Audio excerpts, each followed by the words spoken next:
Hello, Garland Nixon here. We're going to talk about Israel and the neocons. Let's talk.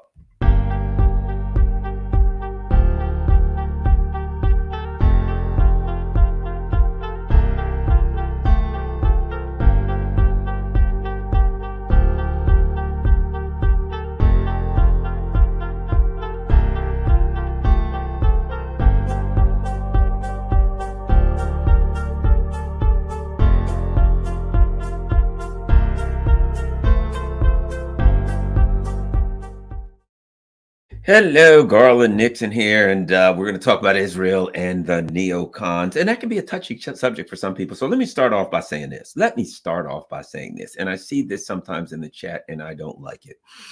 One thing I'm against, maybe for obvious reasons, but to me, simply because I like to consider myself an intellectual, and this is what I say. I don't consider myself an intellectual because I have more brain computing power than anyone else. It's how I arrive at conclusions, how I evaluate things. To me, being an intellectual is a process. Why do I, epistemology? Why do we believe what we believe? How do we know it's true? What are the, right? And these things can be nuanced. They can be extremely nuanced. The ability to nuance things is very important. And one of the things that I used to always talk about with of course, I bring him up because it's very important to me and I learned a lot from him. Paul Robeson Jr. used to talk about that importance. And I'm going somewhere with this. Very important to part of this conversation about the neocons, and that is, he used to say, when there was he'd talk about the Nazis, and he'd say, now there was a moderate wing of the Nazi party. Those are the people that tried to blow Hitler up, right? He'd talk about the Taliban, not moderate wing, blah, blah, blah. What he basically would end up saying is this, something like this. Look, if you have a homeowners association for the community that you live in, and there's 100 people. Within the context of that homeowners association, you're going to find people who are moderate. You're going to find people who are more liberal, who are more conservative. You're going to have some people, for instance, if you're homeowners, some of these homeowners communities may say, you can only have a brown or black door. And there's people that are going to say, I think you should have any kind of door you want. I don't care if it's magenta or purple. There are going to be people that say, well, perhaps we could add different shades of brown and black. And they're going to people, no, strictly brown and black. So if you box everybody into that community, well, that's the community association for Ryan's Woods or Shannon Square, or whatever the case may be, you're going to be wrong, because in the context of that group, there are nuances understanding the group. Why do I say all of that?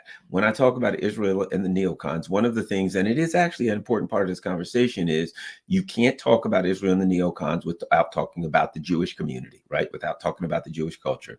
And you look in the chat every now and then, and there it goes. All Jews, such and such, the Jews this, the Jews that, right? If you there are people that just bunch everybody because it's easy. Human beings look for patterns. We live off of patterns. And when it comes to people, we look for patterns and we create patterns if we don't find any. So please, if you're in a chat and you're going to start that, the Jews this or the Jews that, get out of the chat. Don't want to see it, not interested in it. On this channel, we have an intellectual philosophical discussion where we nuance things, and we can talk about the Black community, the Jewish community. You people know, I talk about the Black community in a second, the Jewish community, the Jewish culture, Black culture, Italian culture, whatever. These are realities, but don't take them to, I hate this group, I don't like that group, or this is a bad group, or that's a bad group. Don't want to go there. We're just trying to understand things, right? I've told people, look, my brother, God rest his soul, just died a couple of weeks ago. He's Jewish, converted Jew. A lot of friends are Jews. Boom. One of my very best friends, probably one of my top 3 closest friends, is a Jewish guy. A lot of Jewish friends. Most of my Jewish friends are the lefties, the hardcore lefties, socialists, far lefties, anti-war. That the Jewish community has a beautiful part of its culture with the do-gooders and the lefties and you help everybody, and it's a beautiful part of Jewish culture that I really, really love. So let's talk about that. Let's talk about the importance of this discussion. It is very important. Okay. One of the things that I did some years ago was trying to look into this concept, right? The neocons, and the fact that there are a lot of Jewish people who Jewish neocons, right? And that they drifted, right? They were Republicans and they were Democrats, and they're Republicans and they're Democrats, and they drift back and forth. You know, Vietnam War, a bunch of neocons left the Democratic Party. Why? Because there was a huge anti uh, um, um, Vietnam War contingent arising in the Democratic Party. They go over to be Republicans. Boy, look at the George W. Bush administration, the Wolfowitz Pearls, etc. And where did Wolfowitz and Pearl come from? Where did they come from? There was a guy named Henry Scoop Jackson. He was a Democrat. He was one of these conservatives. He was one of these warmongering Dems, right? He was a neocon. In fact, right now in Europe, I mean, in England, you can go there. I haven't been in, but I've seen it. In London, the Henry Jackson Society, right? They've got a so-called think tank there, warmongering of all warmongers. And a lot of today's neocons, particularly in London, are associated with the Henry Jackson Society and Institute, whatever the hell it is, just a bunch of mad, crazy warmongering neocons, right? Well, what happened? He was a Democrat. He had, let me name two people off of his staff. I'll give you their last names, Wolfowitz and Pearl. Where did they end up? They ended up in the George W. Bush administration. Why? Because he was a neocon. And neocons. B, you won't find a neocon that's not a Zionist. And for the most part, it's hard to find a Zionist that ain't a neocon. Right now, I say that to say this: Zionism, is that Jewish? No, it's not. It's political. How about do I see it here? Let me show you this. Let me show you. Let me give you an example right here. Boom. How about we go to in the Atlantic. Biden will be guided by his what? His Zionism. Biden ain't a Jewish guy, but he is a Zionist, right? So Zionism, and one of the things that happens, and I, in my opinion, in the opinion of many people in evaluation, in the evaluation of Israel, Israel is a Zionist state. If you want to know what Zionism is, look it up. It's we'll get into the details right now. I'm sure everybody here knows what it is.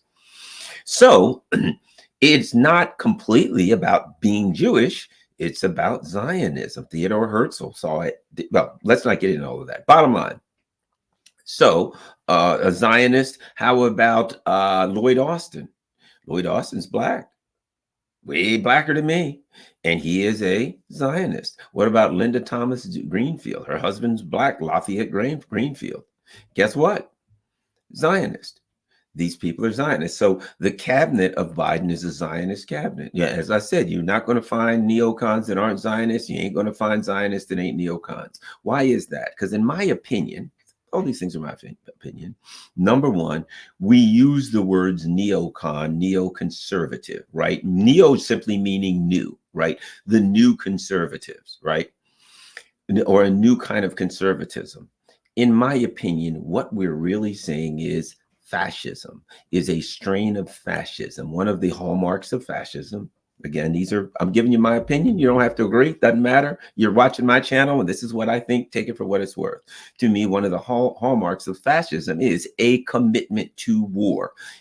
Fascism, expansionist. We want more and more. Lebensraum, right? Elbow room, right? And what's interesting is this, that there was if you think back to the creation of the United States, which was I mean, we got to be honest about these things. Settler colonialism, that's what Israel is. That's what the United States is. And when I was a child in school, I still remember something that they taught us in school, little things that they taught us, that they indoctrinated into our poor little brainwashed minds. One of them was Columbus sailed the ocean blue in 1492. Well, it isn't quite that easy, is it? But here's the other one. Elbow room, cried Daniel Boone, right? Elbow room? Like you don't have enough. You got a whole forest, hundreds of square miles all around you, and you got to have elbow room. It was a euphemism, right? It was simply this: we want to take the land that these people here already have for ourselves. We'll kill them if we have to, and we'll simply use an excuse: elbow room. We need more room. You didn't need more room. You didn't had enough, plenty of room for the people here, but you wanted everybody else's, right? And in my opinion, that's what you're looking at when it comes to Israel. It's a settler colonial state. We're going to come in here, and with settler colonialism, there's only a couple of options. Number one, you can subjugate the indigenous people. Number two, you can kill all the indigenous people. Not a whole lot of options left. And as in Israel, the issue they have there is that the indigenous people ain't going to be subjugated. Never going to happen. They're not going to acquiesce to the settler colonialists, which are the Israelis. So, right. So let's keep going. One of the things that I think I have to speak on, and that's a concern that I have, is someone says Israel is not a settler colonial state. Well, certainly you're welcome to your opinion. But this is, it's my channel. I'm gonna keep running off at the mouth. Take what you want, believe what you want, what you don't, that's fine. One of the concerns I have, especially keeping in mind that my brother was Jewish and he went to the synagogue, keeping in mind that like a lot of my very really close friends are Jewish people and my hardcore lefties and socialists and who are far more, even if it's hard to be, but pro-Palestinian than I am. I mean, look at what happened the other day with Jewish Voices for Peace, right? These are people I know. One of the women with that, Shelley Fudge, I haven't seen her in years, but she was a very, very hardcore anti-war person and very much in favor of Palestinian rights. And here's the interesting thing about Jewish Voices for Peace. Everybody in it is not anti-Israeli. There are a lot of people who feel like, well, I think Israel has a right to exist and Israel, blah, blah, blah. But what they are opposed to is mistreatment of the Palestinians, right? So you may agree or disagree with them fundamentally, but their thing is, look, human rights, these Palestinians can't be blown up, attacked, killed, starved, or any of the above. They have to be treated in a humane way and treated with decency and respect. And that's what Jewish Voices for Peace is about. And look, I'm anti-war. If people are willing to sit down and talk and take everyone's needs, rights, and security into consideration and come up with a bargain or a deal, that's diplomacy. And I'm all for diplomacy. I'm all for an intellectual resolution to any conflict. So as far as I'm concerned, if the people would sit down and talk with the Palestinians and say, what is it that you need? Well, we'll give you this, but we can't give you that, blah, blah, blah. Okay, you deserve this. Here's compensation for that. Look, I'm not going to say that everything would turn out perfect, where the Israelis would just walk up one day and say, I'm going to leave. We're all leaving. And Palestinians take your homes back. Well, that's not going to happen. But I've said this, I believe that the Palestinian people, from what we've seen, A, they're long suffering, and B, they would be willing to get a deal that would allow them their autonomy, that would allow them their own land and their own state, that would allow them to live without being bombed and attacked and hassled and, starved and all these terrible things that happen to them. I certainly believe the Palestinians would, history tells us that they are willing to do that. They don't get that opportunity. But at any rate, let's go on with the neocons. So I had studied them a while back, and I had come to the conclusion that particularly the Jewish element of the neocons, which is an extremely large portion of the neocons, that a lot of this had to do with the Holocaust, and that a lot of them were reliving the 1930s. And they were like, if only we'd done this, we could have stopped Hitler. So now I'm going to live out the rest of my existence over and over and over, stopping Hitler. I'm going to end over and over. What I'm going to do is I'm going to imagine that what happened, that there's a Holocaust coming, potentially, and that we have to continually do things to stop this coming Holocaust. And then everybody who they don't like, every leader who they don't like is Hitler. We've got to stop Hitler. And that they basically had Hitler on the brain. They were I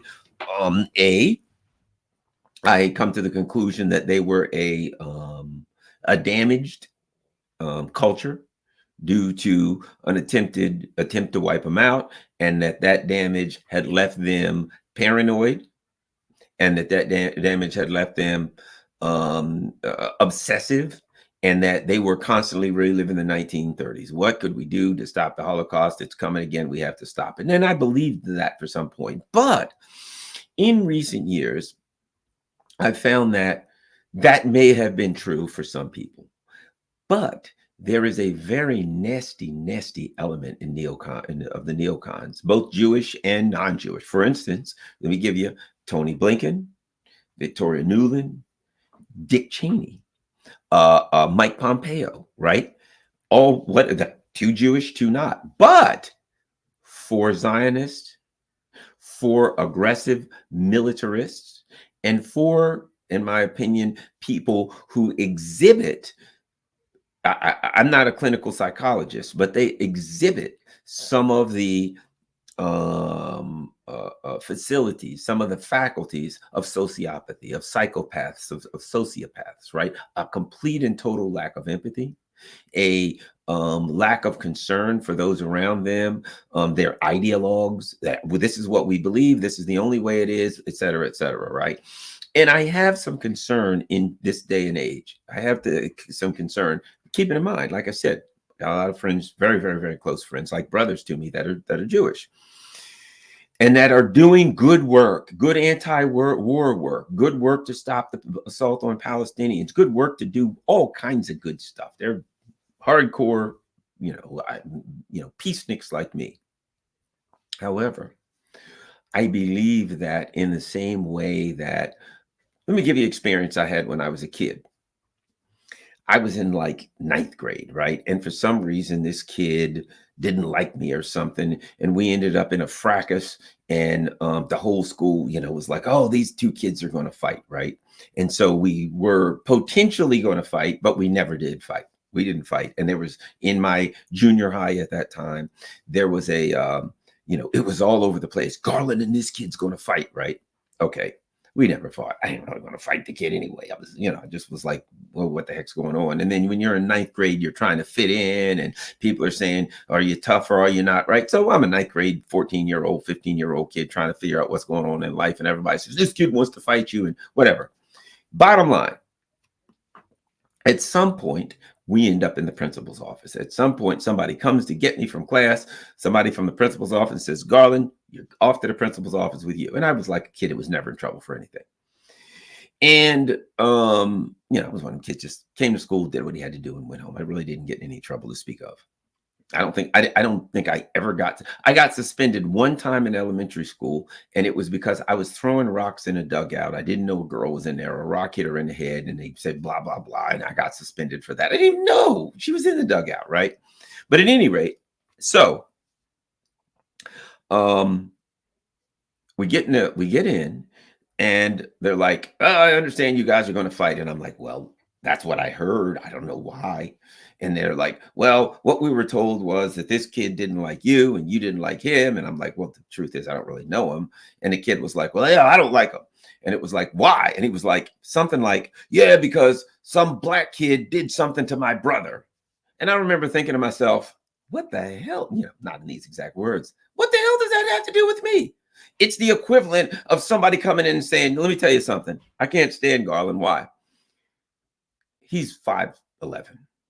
And a guy that was 5'11" stole my bike once. What the hell does that have to do with me? I don't like this guy because a person who has some particular peculiarity that he has did something that I don't like. So I searched around. You could have picked any of the peculiarities. Well, did he have glasses? Yeah, well, at that time I didn't have glasses, so you don't have me, right? At the time, I remember just thinking to myself in 9th grade, what the hell? Okay, whatever. Okay. So I say that to say this. So now when I see people do that kind of stuff, well, it's the Jews, I go back to 9th grade and like, what the hell? Like my best friend who we're like, yeah, isn't it terrible what they're doing with the Palestinians? Oh, it's absolutely ridiculous. What's going on? Well, Jewish Voices for Peace are doing this, and they're having stuff. Oh, yeah. And then some friends of mine are going online to do this, and we're trying to get a resolution in Congress. Oh, my one buddy's Jewish was like, yeah, we're trying to get a resolution in Congress for a ceasefire and blah. And they're doing good work. Doing good work. Some of the people who would, oh, he's Jewish, I hate him, are sitting there and they're keyboard warriors. Hey, let's go online and let's say something on Twitter. That's what I'm going to do. Here's a guy that's doing the real work. And they're going to be like, oh, wait, all the Jews are bad. I guess he is too. Now, why is that important? That is important because here's something that I fear based on that particular dynamic. I don't know if I fear, a concern that I have. Hear me out. And that is that if you look at the Biden cabinet, Joe Biden, if you look at, Kamala Harris, her husband's Jewish. If you look at all around him, Merrick Garland, Newland, Blinken, Avril Haines, on and on and on, his cabinet is very, very Jewish. But that isn't the part that matters. It's that they're neocons. And I don't have to say that they're Zionists, right? He is not Jewish, but he's a neocon and he's a Zionist. So in the same way that he look at Trump. Trump had what? He had Pompeo, neocon Zionist. He had what's his name? The Walrus, neocon Zionist. He had white guys that were neocon Zionists. Same thing, but they weren't all Jewish, right? One of the things that concerns me, that I fear, I don't know if that's the right word, concerned, I think about, is that the potential blowback from the U.S. and Israel's misadventures in the Middle East, right? What's going on there? They're literally slaughtering people. They're literally slaughtering men, women, and children. That there is a potential blowback that could happen to my friends and even me. What if I'm in a car with a couple of my Jewish friends and some guy comes by and goes, there we go, 3 Jewish guys. They'll probably look at me and say, well, okay, whatever, right? And they shoot us all because they're getting their revenge on Jews. And it's people who are fighting for the Palestinians to get killed. People who are working for what they would say are good things that get filled full of holes. One of the things I'm concerned with is, let me add this, and same thing, same concept.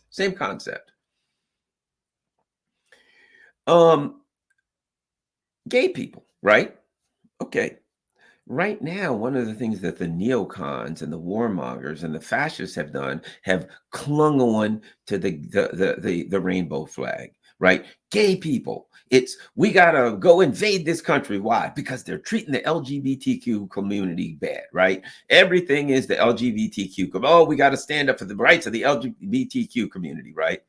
They've taken this thing to a point, and they don't mean it. You know as well as I do, they could give a crap about the LGBTQ community. They're using gay people as human shields. They're using them so that they want to go bomb a country, attack a country, steal their oil, steal their gas, steal their stuff, and just do neocon things. And they need an excuse. And the excuse is they're mistreating women. The excuse is they're mistreating the gay people. They're now no gay rights or whatever the case may be, right? It's just an excuse. You and I know this. But there are a lot of people that don't, that think they really mean it. Again, John Conyers used to say, for every revolution, there's a counter-revolution. Remember this video, okay? Remember this video. I'm concerned that after the neocons and these damn fascists use the excuse of they're helping the LGBTQ plus community, blah, blah, blah, blah, blah, to run this country straight to hell, that there will be people, rather than see the neocons for what they are, fraudsters and fascists, will say, oh, I knew the LGBTQ plus people would run this country to hell, and go after them, try to commit violence against them, be angry at them, go after the rights of gay people, whatever, in a counter-revolutionary way. In basically looking at it and saying, This whole issue of LGBTQ plus was one of the issues of the people that I hate. Therefore, I have to push back against that issue, right? Blowback. Oh, the Biden administration's got a lot of Jewish people in here and Zionists in it. Therefore, all Jewish people are Zionists and neocons, and that means that I have to take my revenge or whatever the case may be, hate them, whatever, push back against them. Every revolution has a counter revolution. And I think that the element in the Jewish community, the neocon element, which I also say is the fascist element, and it just doesn't, like I said, you can go and look right now in America, and there's a lot of people who are what do you call them? Fundamentalist Christians, whatever the case may be, who are all pro-Israel all the time, mainly because they want Israel to get destroyed. They believe the world's going to end, Jesus is coming back, and Israel's got to be formed, and then people have got to be the Jew. But let me add this, and they believe that Jesus comes back, at which point the Jews will either have to change to Christianity or be destroyed. That ain't much of an ally, if you really think about it. Hey, what's your ally think? All right, you're a Jewish person. Yeah, right. This guy's all for you. Why? Well, he thinks that we're in the end times, and that at some point you're going to have to either chop your Jewishness and become a Christian, or you'll be killed. And that's your ally. I really think that it leads me to believe, particularly since you got a lot of neocons who are Jewish in name only. You got a lot of neocons, like the George Soros's type, that don't practice their religion, right? Maybe I'm wrong. It leads me to believe that a lot of these neocons, right, who are non-practicing of any religion, they don't really believe any of that stuff. So if they really believed that Jesus was coming back, or something was going to happen, whatever, the end times, the rapture, whatever was going to happen, and that at this time they were going to be turned into, they were going to have to convert or become or get, into the lake of fire forever, whatever the hell. If they really believed that kind of stuff, end time stuff, they'd be like, no thanks, you guys. But I think that the Zionists, that the neocons are like, that ain't going to happen anyway. So we'll humor these people and get their support and their money. That's it. We'll humor these people, get their support and their money. You got Joe Biden right now. One of the things about being a Zionist, if you're a politician, is sure get you a lot of money. So now we're going into the electoral season. Let's face it. These billionaire Zionists who right now are withdrawing their money from Harvard and all these other colleges, they're saying, okay, you are not taking the position that we want you to take on Israel. So we give you $30-40 million a year. We ain't going to do that anymore. Well, Joe Biden isn't going to have to worry about that, is he? He's going into an election year and he's going to get all the billionaire Zionist money. I do believe that with Joe Biden and with a lot of people in Capitol Hill, that's a calculus. And you notice I said Zionist money. I didn't say Jewish money. That's Zionist money, because there's a lot of Jewish people who are pro-peace, who are pro-fairness, and who aren't Zionists. But there's a lot of them there's people that are billionaire Zionists, and they will give up that cash for a politician in a second, or they will give up that cash to hurt a politician in a second, to take someone out. I've had politicians say to me, former politicians, former members of Congress say directly to me, yes, I was taken out by AIPAC because, I took a pro-Palestinian. I don't call it pro-Palestinian, to be quite frank. I just think a pro-justice and fairness position that says, hey, look, the Palestinian people deserve a just and fair outcome to their condition, and that putting people in a town, in a city, and saying no one can leave and no one can come out without our permission, and we ain't giving permission for nobody to leave or come out, that we reserve the right to bomb, that we'll literally use terms like mowing the lawn. The Israeli government literally uses terms like mowing the lawn. And what they mean is slaughtering human beings who are unable to defend themselves, right? And there's just a lot of people who look at that and say, well, that's unjust. And regardless of what you think of the Israel's right to exist, not right to exist, whatever, justice requires that the weak party that's weaker, the party that's unable to defend themselves, have an advocate who stands up for them, and that they sit and people sit down and talk and come up with a diplomatic solution to the problems where there is no violence. Unfortunately, that has not happened. And again, who do I blame? Do I blame Israel? Not really. I don't really, be honest with you, I don't blame Israel. I blame the United States, because the United States, for many, many, many decades, the US government has allowed Israel and has supported Israel in doing things that were violations of United Nations resolutions, violations of international law, things like occupying the Golan Heights in Syria, which they took in a war, and which international law says if you take territory in a war, at the conclusion of the military confrontation, you got to give it back. And Israel's never given it back. And the U.S. won't say you have to give it back. That's international law. So do I blame the United States? Because bottom line is, if I'm paying all your bills, and the U.S. is paying their bills, if I'm providing you with your weapons and providing you with your security, and you can't make it without me, if I yank on your string, you're going to have to answer. And if the U.S. was to say to Israel, look, this is what you're going to have to do, or we're abandoning you. But Israel knew that they weren't abandoning them, so why should they? Like a child, if I know there's not going to be any punishment, why shouldn't I scream and yell, I want another cookie? Can't have one. Ah! You ain't going to do nothing. Here's a cookie, thanks. I'll just scream whatever I want. I'll get what I want. It's just natural. It's human nature. So that, to me, the United States is to blame for what's going on in the Middle East right now. And I am greatly concerned that, think about this. I'm greatly concerned about blowback. I believe it was Detroit recently. But bottom line, doesn't matter what city it is, but I think they were both Detroit.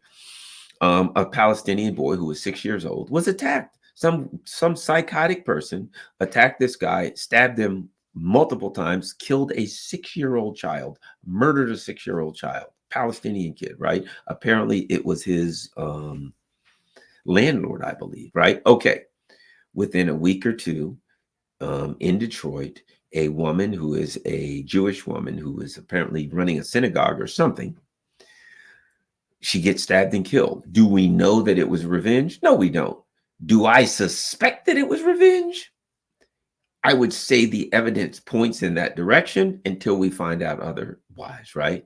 I also am concerned that in the event that this conflict continues in Israel, in the event that it heats up and gets even worse, or continues, and there's no mitigation, that there could be people in the United States and around the world who begin targeting Jewish people for revenge, that any Jewish person will do. You know, if you look at the history of the United States, it was the black people, black Americans dealt with that. It was, hey, someone is accused of raping a white woman. They go grab a black guy. It didn't matter which one. And people would say he didn't do it. They didn't care if he did it or not. He was symbolic, right? He symbolized that a black person was accused of doing it, and whether he did it or not, whether a white woman was raped by a black guy or not, possibly, they don't know. They don't really care. All they know is the accusation was made, and if the accusation was made, somebody had to pay. And they would go grab a random black person walking down the street, minding his own business. Hey, what's going on? Nothing. You raped a white woman. The guy'd be like, I just got here off of train. I just moved here from Georgia. I've only been here for 5 minutes. Now you raped a white woman a week ago, and therefore we're going to have to hang you. Did it matter if he had his train ticket? Here's my train ticket. If the conductor got off and said, hey, I picked this guy up in Georgia 500 miles ago, and he's here now. No, he couldn't have possibly done it. In fact, he slept on the train for the last 3 days. He's been traveling all the way from Maine. If there's any black folks in Maine, I don't know. Not a whole lot. But bottom line is, he ain't the guy that did it. And the mob that was going to hang people would say, yes, he is. Why? Because they didn't care. They didn't grab him because he was the guy that did it. He was symbolic of the guy that did it. So what do we have in Gaza right now? They're bombing, what they're bombing people, they're killing lots of people. Are they killing the people because those people, the men, women, and children who are slaughtered, who are smushed under rubble by the thousands right now, who they're just murdering like there's no tomorrow, are they killing those people because they are members of Hamas? No, they're killing them for the same reason they grab any black guy off the street and lynch him. They symbolize something that these people are angry at. They symbolize that, right? And in the same way, think about the Hamas attack. The Hamas comes out there, and I don't know at this point. I don't know what they did. I've heard the accusations. I've heard that there were innocent civilians killed. I don't know. It wouldn't surprise me if there were innocent civilians killed, and plenty of them. Why is that? Again, what do we look at? And this is the terrible thing about human beings, right? And that is that we actually do terrible things to other people based on symbolism. That these guys were in Gaza facing a terrible plight, a terrible plight. 60% of the people in Gaza, the men, are unemployed. They got no jobs. They got no future. If they can get highly educated in Gaza and they say, I got a PhD and now I want to move to Lisbon. I want to come to the US. I want to go anywhere. I want to move to Russia. I want to go somewhere where I've got this PhD where I can exercise this and make a decent living and marry somebody, have 2.5 kids in a minivan. That's what I want to do. You ain't doing that. You can't leave. You are trapped in a prison, in a concentration camp, and you can't leave. Imagine living in that circumstance. I mean, let's just imagine living in a circumstance. I wake up, I'm like, what are you doing, Garland? Well, I'm going to Portland. Somebody put it in there. I'm going to Portland in December. Hell, I can't wait. Yay, Portland, right? Flown, been all over the place, been to London, blah, blah, blah, right? Traveled around. I like to go fishing here or there and blah, blah, blah. I have a life, right? I'm sure lots of you people have done that also, right? If you're in Gaza, that ain't an option. You ain't going nowhere. You're going to wake up and you're going to live in hell, and you're going to go to sleep, and your water's dirty, and you're hungry because you never have quite enough food. And that's intentional. The Israelis deliberately said, we're going to count the calories and we're going to give them just enough calories to survive. And so at some point, the Hamas fighters, and of course, I will guarantee you this, there are many fighters in Hamas who lost family members, wives, children, brothers, sisters, grandparents killed by Israeli bombing. And they blew the wall and they came out. And when they came out, there were people, Jewish people, and those people symbolized, right? They were symbolic of the oppression that they faced.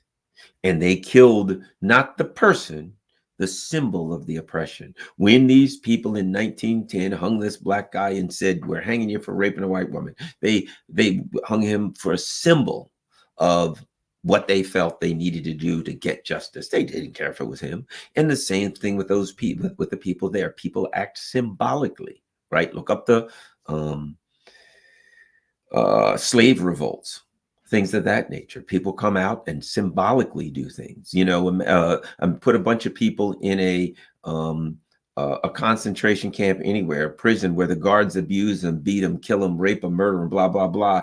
And you let them break out of that camp, and they get their hands on the guards. A lot of people, or people who symbolize the guards, a lot of times they kill them all just out of fury, right? That fury. And I think that's whatever happened in Gaza, in my opinion, this is not an excuse for it. It's an attempt to take an intellectual and nuanced position where we understand what was going on, rather than, that's the way you come to a diplomatic conclusion, by understanding what was going on. Not saying it's good, these are good guys or bad guys. To me, people are like, that was pure evil. Well, the world we live in is pure evil. It's pure evil. But in our lives, we can all look at the societies and the cultures that we live in, and we can find people who have suffered pure evil, and we can find people who have perpetrated pure evil, right? But to resolve an issue is to take it away from good and evil, and to get to actual human beings and what's in the best interest what's in the best interest of people, not I got to get my symbolic revenge on somebody that looks like the guy or is similar to the person who did something that I don't like. Because why not just say, you know what? The guy that stole my whatever had on a pair of Adidas. I'm going to go out and find me with somebody with a pair of Adidas and I'm going to kill him. That guy has nothing to do with the person that did whatever. This guy took my girlfriend and he had on a ball cap with a little square white Adidas patch on it. He must die. The first person who I see with an Adidas. You know, you can really do that with anybody. So I think what I am concerned with, I'm really concerned about this, and that is blowback. You know, to every option, to every action, there's an opposite and equal reaction. So what's going on now in Israel is infuriating a lot of people around the world, and not just Muslims. Because when you look at it from an unbiased perspective, you can take any position you want on Hamas. You can take any position you want on the incidents leading up to this. They didn't start October 7th. You got to go all the way back for decades and decades and decades to figure out how we got here. This didn't start on October 7th. October 7th, in fact, was the consummation of something. It was something that's been going on for years and years. It's a powder keg, as they say, a bomb with a long fuse. October 7th, that fuse blew. And a lot of innocent people, a lot of people lost their lives. Okay. And now what's happening is Israel has taken to doing what they have always done. And that is whenever they feel something that has happened from the Palestinians, that they're angry, they bomb and kill a lot of innocent people. Now, let me add this. There are those who may look at this situation and say, look, it's terrible what Hamas did, and why don't they just do the Gandhi thing? You know, why don't they just all be really peaceful? And at some point, the Israelis will say, well, they're so peaceful, let's strike a deal with them. Let's not forget that a couple of years ago, I think it was 2018, they had these called the right of return marches. They were like every Friday or something, blah, blah, blah. Okay. I remember covering them on television. I covered them. And they were peaceful. And they went out on these hills and they walked around and they marched and they did different things. And, you know, it was peaceful, no violence whatsoever. And what the Israeli soldiers did was targeted them, shot a lot of them in the legs, shot a lot of them in the knees. They were peaceful. They were unarmed. They weren't shooting. The Israelis didn't like it. They shot and killed members of the press. They shot and killed kids and teenagers. They shot and killed literally thousands of people. They were, in fact, doing what had been put forth to them. Because prior to that, it was, if only the Palestinians had a Palestinian Gandhi, they would certainly get it done because then they'd be peaceful. They went forward in 2018 and they acted in a peaceful manner and they protested in a peaceful manner, and the Israelis shot the hell out of them. It's like the old, what was the guy's name? Deep Thoughts guy who used to Jack Handy or whatever. And he had these Deep Thoughts quotes. And one of them was, and I'm paraphrasing it, imagine a land where the people are peaceful and loving, where the people are kind and gentle. They don't believe in war. They love everybody all the time. Right.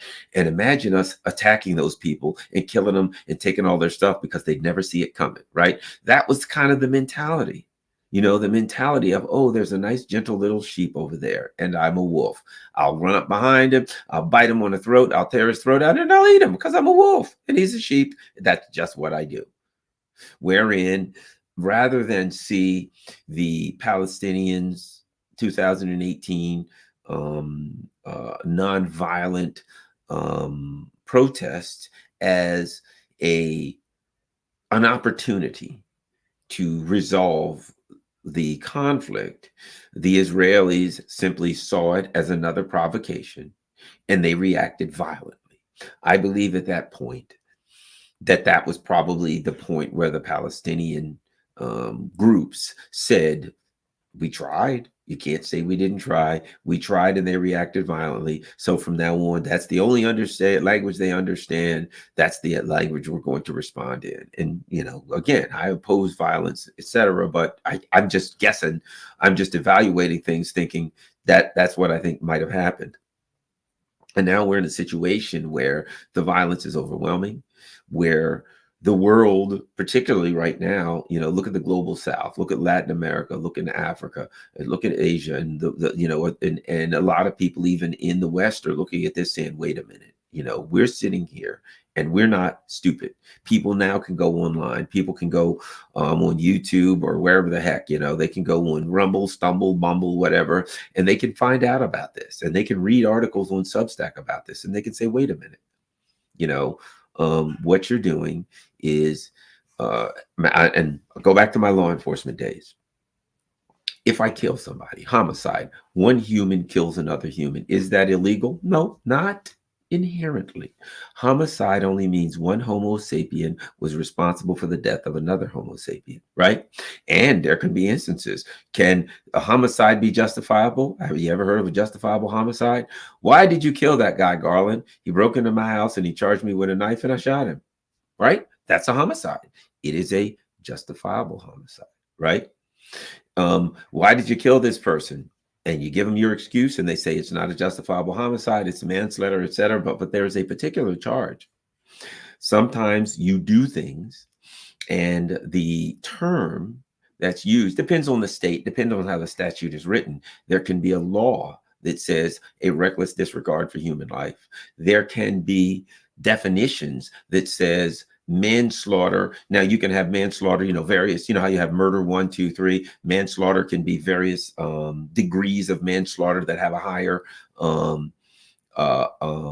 penalty. But the bottom line is, most states, somewhere in their laws around murders and manslaughter, somewhere around their homicide laws you're going to find a term, and that term is reckless disregard for human life. Now, when you get into international law, there's something different for this reason. Because when it comes to a military conflict, military outposts, military personnel, military targets it's not illegal under international law if there's a ongoing military conflict to target military targets, right? So you got a military base, a military personnel. It is not inherently a violation of international law. Now, it could be if a country just attacks another country, that's a war of aggression, such as Libya, such as Iraq, such as, I could go on and on, country after country that the United States has just invaded, Serbia, Yugoslavia, on and on. Those are, to me, those are wars of aggression and they're crimes under international law. But the bottom line is this: deliberately targeting civilians is a crime under international law. But let's add something from U.S. homicide law, right? Let's add a term. And that term is, remember, you can't necessarily say a reckless disregard for human life, because if you're targeting a military target, you're trying to take human lives. But civilians, if you have a reckless disregard for the lives of civilians, isn't that the same thing?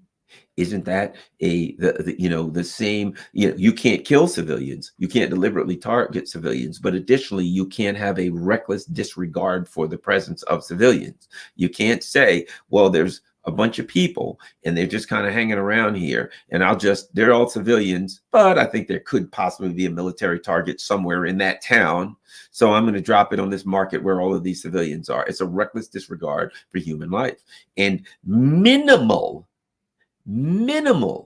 what we're seeing, again, this is my opinion, at minimal, what we're seeing in Gaza is a reckless disregard for the lives of civilians. It is a very small area. There are a lot of civilians, and you're just dropping bombs willy-nilly.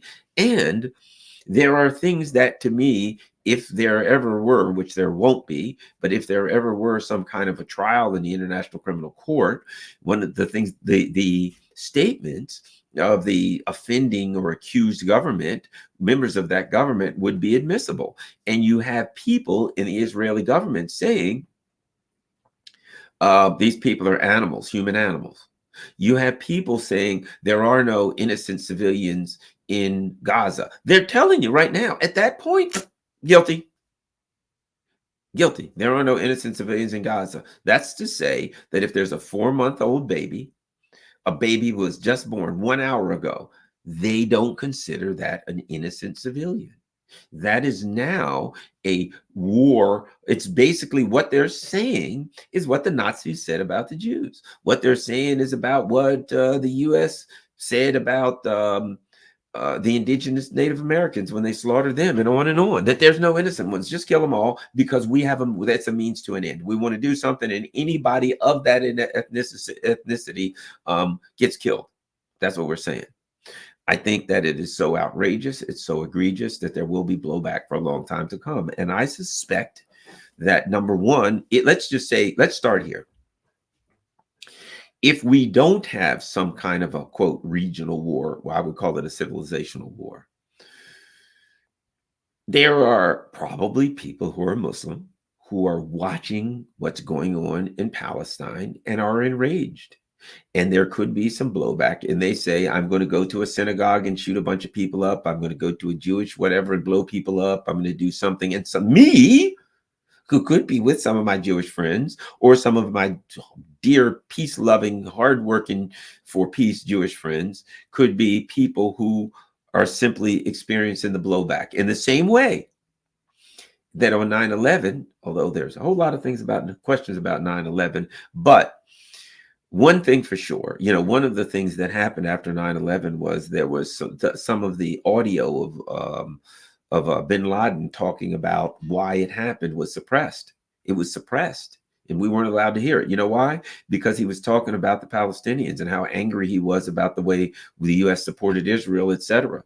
That was part of the reasoning for 9/11. So in that instance, a lot of people, look, you're a janitor working in the World Trade Center and you get up that morning, you don't have much money, you're poor, etc. But you got a job as a janitor at the World Trade Center. You go in and they say, hey, we need to clean up on floor 7. You go in, you go up to floor 7, and somebody who is drinking all night barfed. Yeah, you take a mop bucket, you mop it up. Next thing you know, a train hits the building, you're mushed. A plane hits the building, and whatever happened after that. We don't need to get into that. You're dead. And part of that was, certainly we could go on a lot about 9/11, but clearly there were people.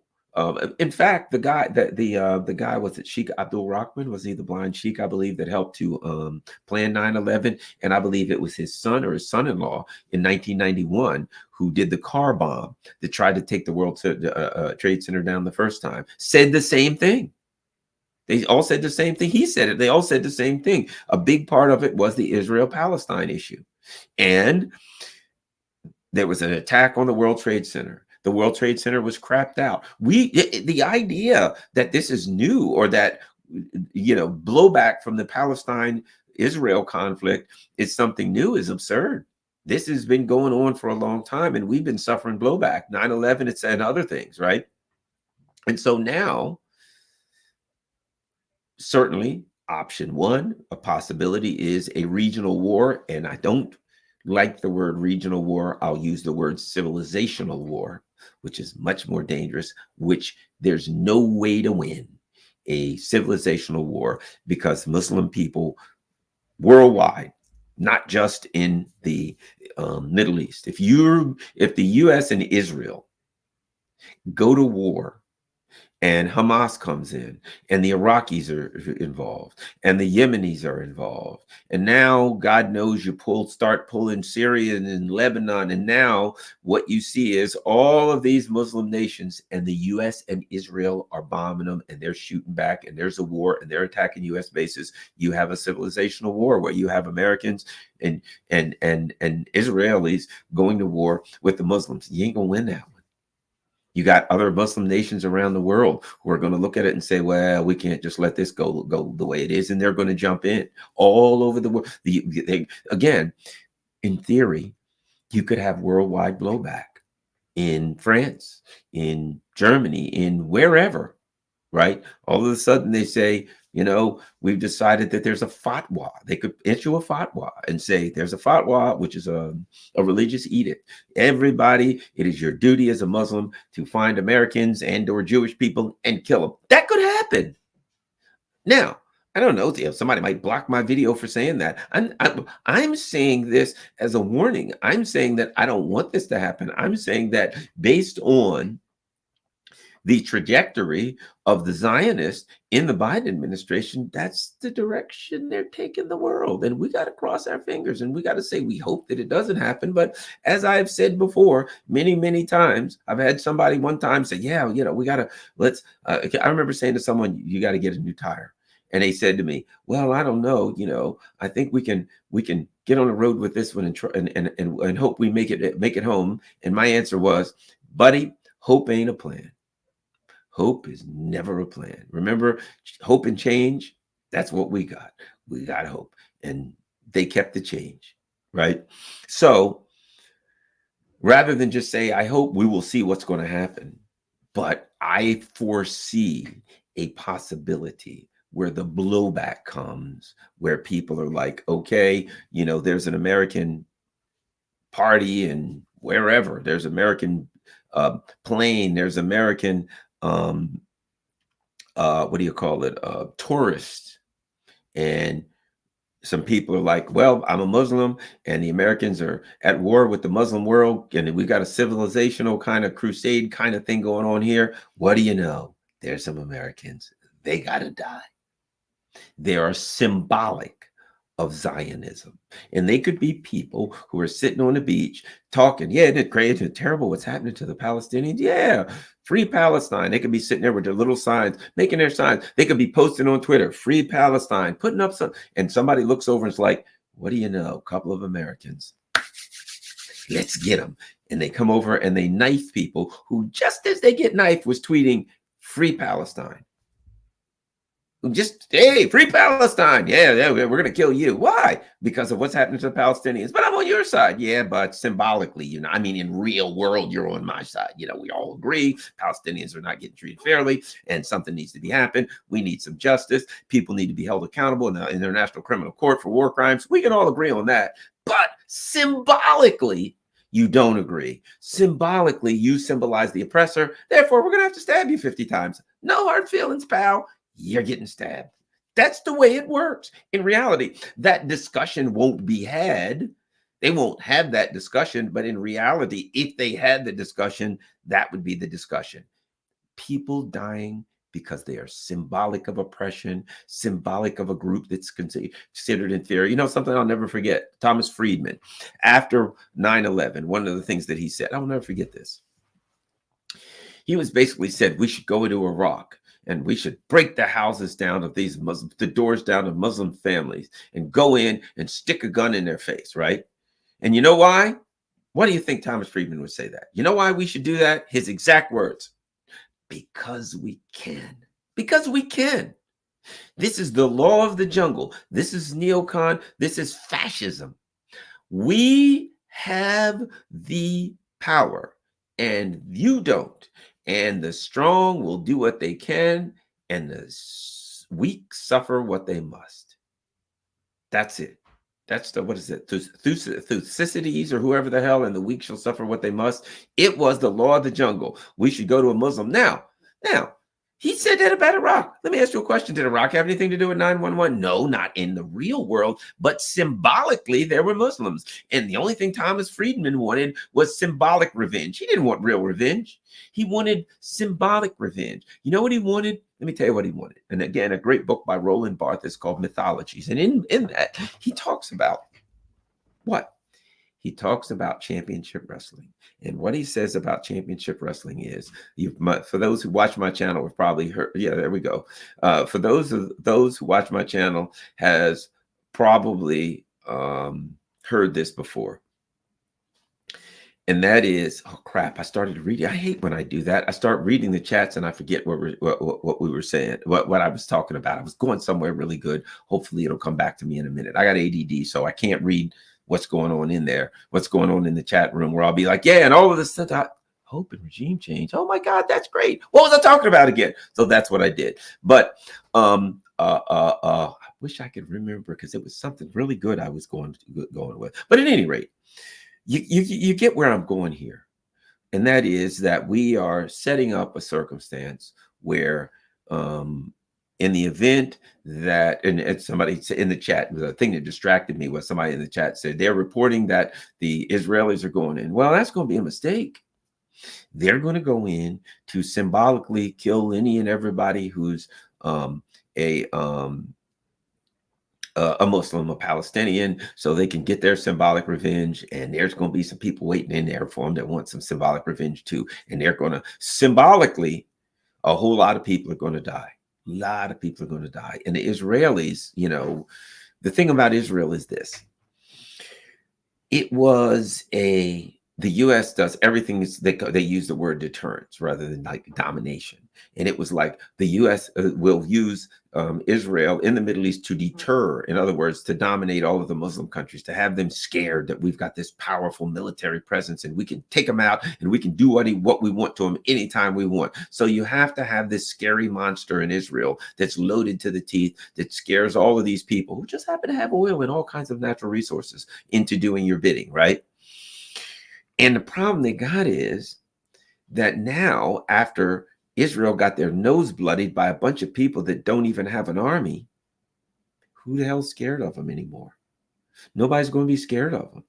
Nobody's going to be scared of these people. Who's scared of Israel in the Middle East? They watch them. That people are like, can't wait. Yay, let me go fight Israel. Yes, they're gathering at the border to fight Israel. What? The idea that Israel is a deterrence or a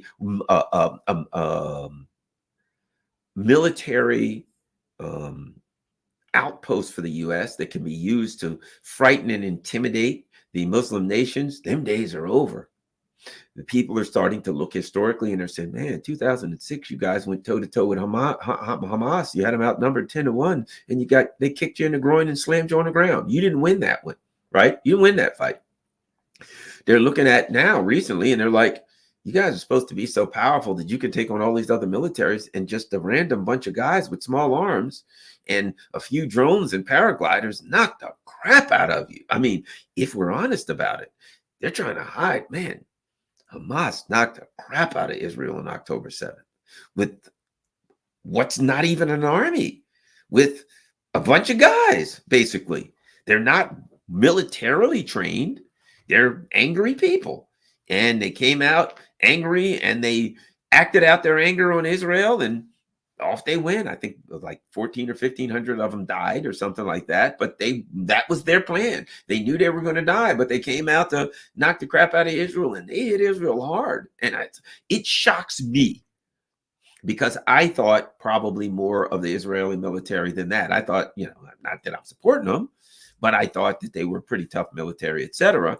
And now that you're starting to see a pattern of that when they have to go toe to toe with another group that's highly motivated and angry, they don't do so well. So I have to think to myself, man, if they go in, they ain't going to do so well. And it makes sense. And let me tell you why. Look at the U.S. military. The U.S. military right now, where do we have the land army that we can land a bunch of guys and go take something with the land army? Where do we have, you know what I mean? We can fly over and drop some bombs, but if a country has good air defense, that's going to be problematic. And might I add this, those aircraft carriers and ships are big targets. And if the United States starts getting involved in a fracas in the Middle East, those big targets, man, I mean, there could be a whole lot of missiles coming at them, and some of them are going to hit home.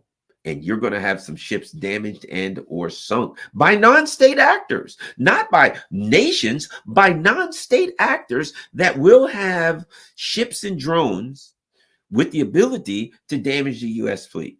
So again, the U.S. military, from what we've seen their weapons in Ukraine. They ain't doing so well. So if you look at the big guy sitting on a hill, the guy that's backing you up, the U.S. military leaves something, to be, it's lacking, shall we say. It ain't what it used to be.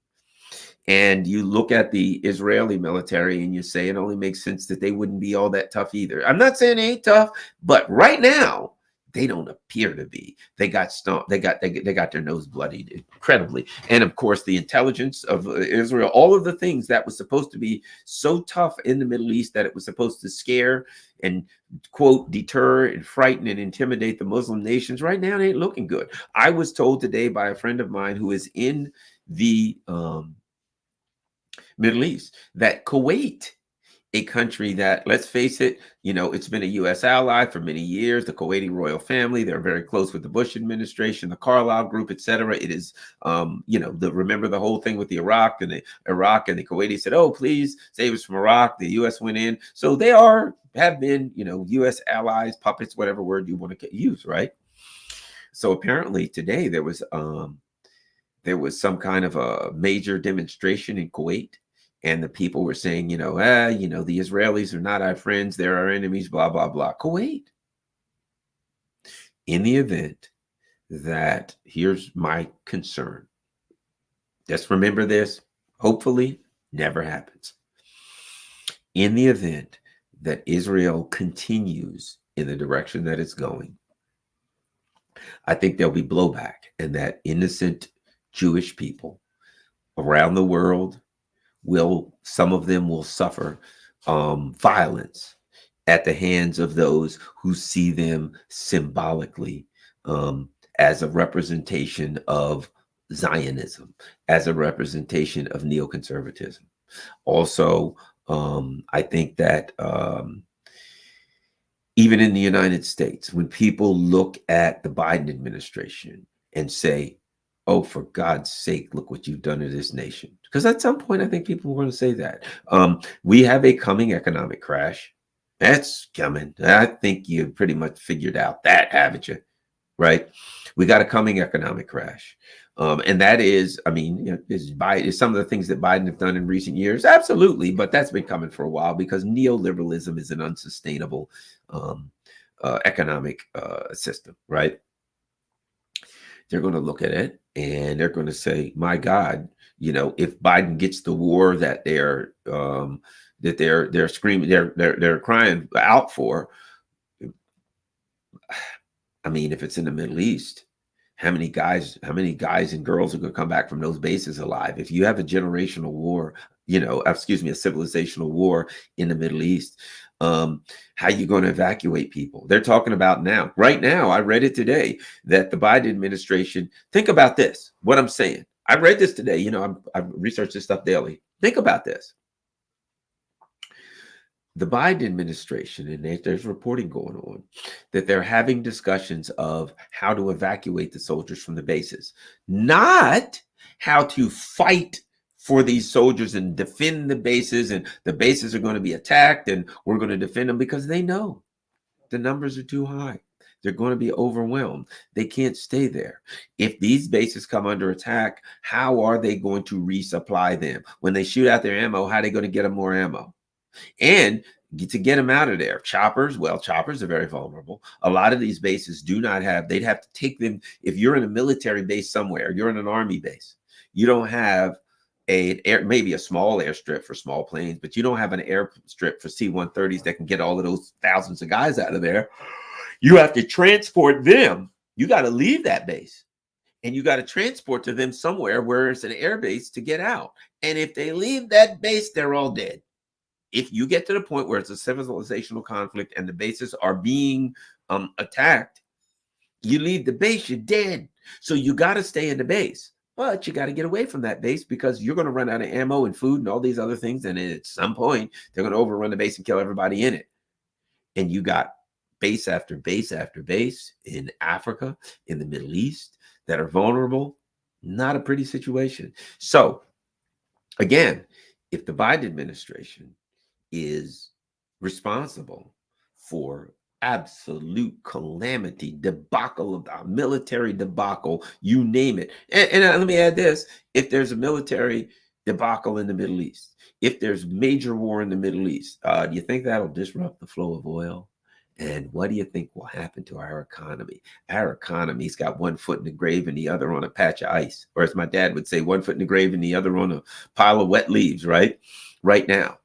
If you disrupt the flow of oil in the Middle East because of war, it's over for this economy. And you're over. Now, I got a funny feeling Russia's got enough oil, and China will probably be able to get a little bit of oil from Russia. Well, as for us, all that oil from the Middle East, it'll drive the price through the roof, and the Russians will clean the hell up. Ain't nobody gonna be making money like the Russians if the price of oil goes to the roof, if that conflict, because they'll be the ones with oil. Venezuelans, they'll be sitting over there with all this. Everybody will be trying to develop that oil so they can get that, then buy that Venezuelan oil, right? If you got oil and you ain't in the Middle East, cost is going to be high. The problem will be that the supply will be extremely strained and the price will be through the roof, and our economy will go straight to hell. And as I said, more blowback. People will then look at the Biden administration and say, "My God, what have you done to us?" And as I said before, and I suspect this, the true fact of the matter is this: look, the Biden administration is heavily Jewish, a lot of Jewish people, a lot of Zionists. The ones that ain't Jewish are Zionists, right? Neocon Zionists. And I am concerned, I have a concern that people look at symbolism. Oh, Biden did it and they're all Jewish. It's the Jews. And that's what people say. And then again, violence perpetrated towards innocent Jewish people who are now symbolic of the problem to certain people. They're suffering and they want to pay. And that's a very, very dangerous thing. And I think that the fact that there is a Zionist, quote, fascist element in the Jewish community, well, there's a Zionist fascist element in the U.S. community. I mean, look at Biden and his surrounders. Look at Biden and all of, Pompeo. Let's face it, Trump's a Zionist. Pompeo, all his people were loaded with Zionists. Bush, Cheney, on and on and on. Zionist, Zionist, Zionist. Bill Clinton, Zionist, Zionist, all of them. Hillary, you name it. Kerry, you name it. But people will remember the Jewish people and they'll want something symbolic to pay back. And that is concerning. And I just wanted to talk about that. All right. Let's see. I think that's it. Here's what I'm going to do. I am going to take a peep and see if I can find some super chats. A couple of people are like, "Oh, do you think you're going to get thrown off YouTube?" I didn't insult nobody. It's the opposite. But who cares? Whatever's going to happen is going to happen. It's like that chick that punishes her current boyfriend for her past bad relationships. Tell you a story about that. A perfect example. I once had a girl that I was dating. I was a young guy, 20s, and like most of the girls I dated back then, she was hot and kind of crazy and not too bright. And that seemed to be the kind that I went for whatever reason, right?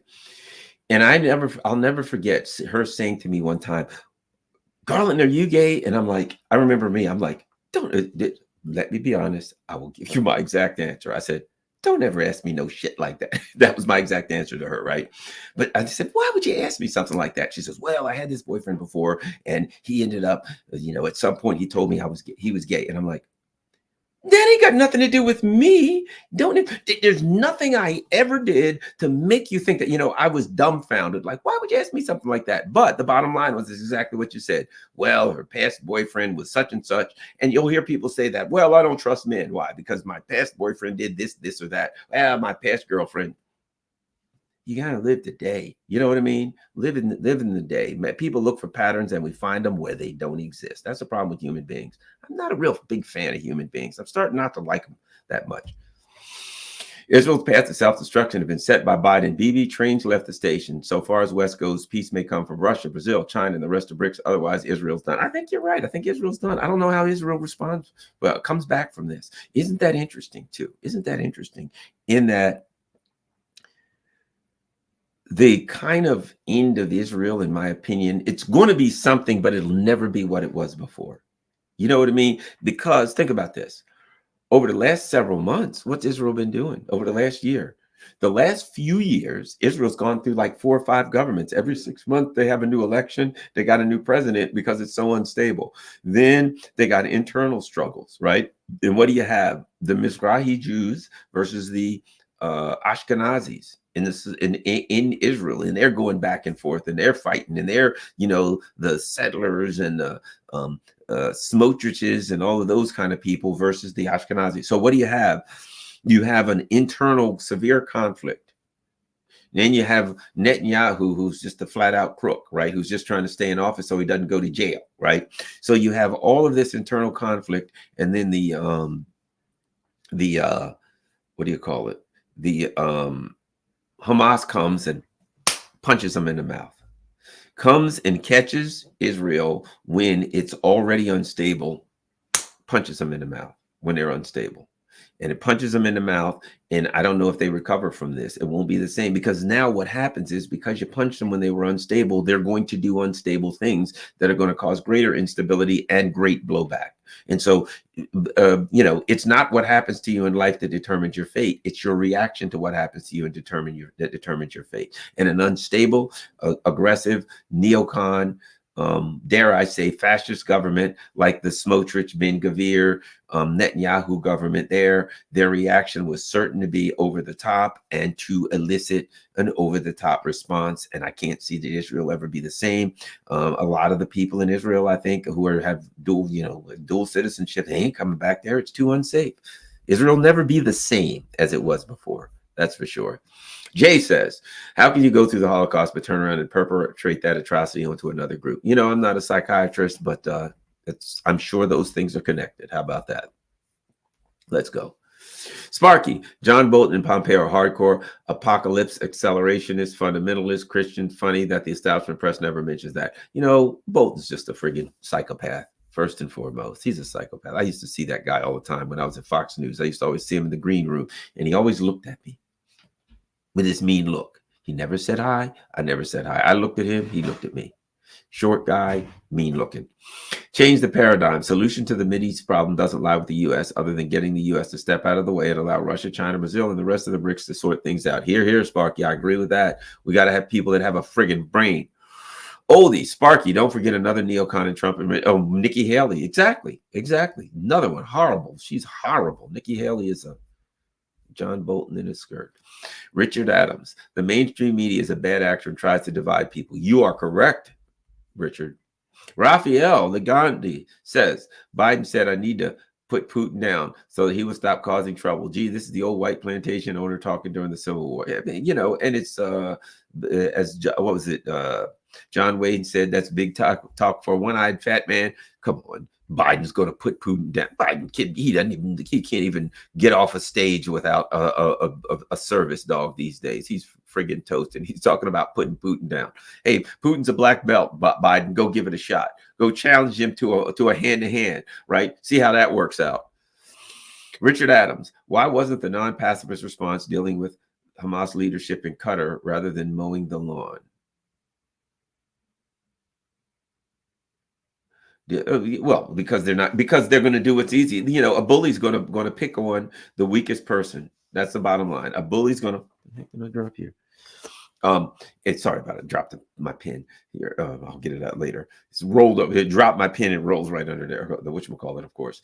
Well, they're going to pick on Qatar because that would be problematic. The U.S. has their largest base in Qatar and all that. No, they're going to pick on the easy guys. They're going to pick on women and children who are unarmed and unable to protect themselves because that's what sociopaths, psychopaths, and bullies do.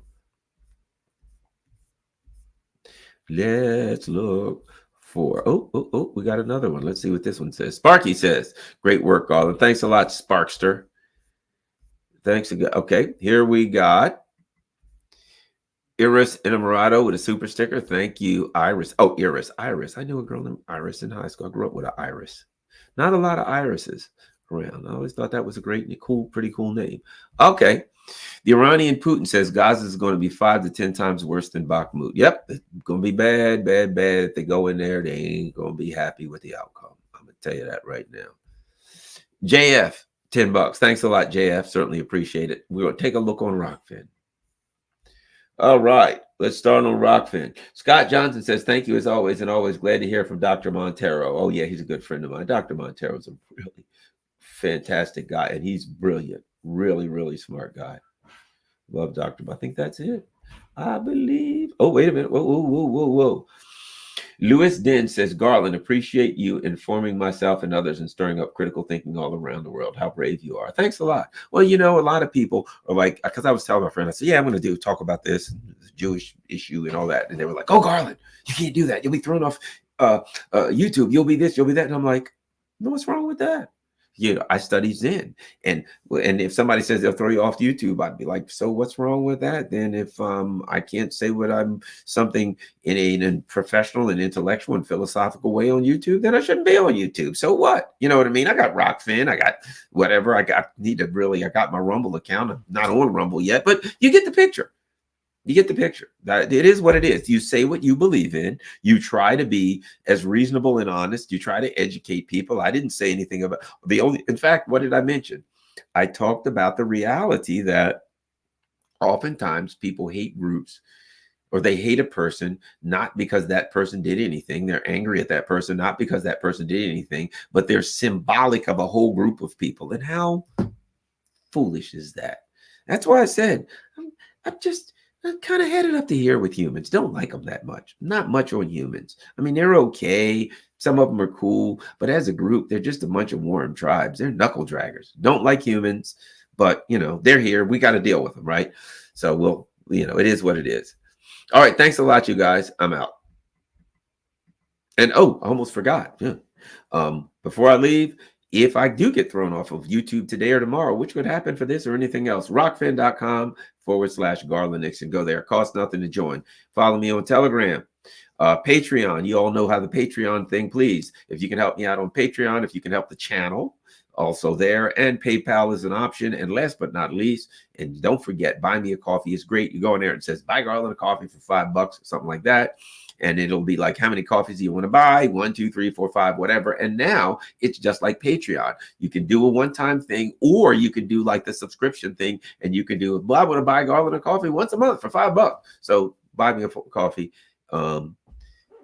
is an option. Thanks a lot, everybody, and share this on all of your social media platforms. Peace. I'm out.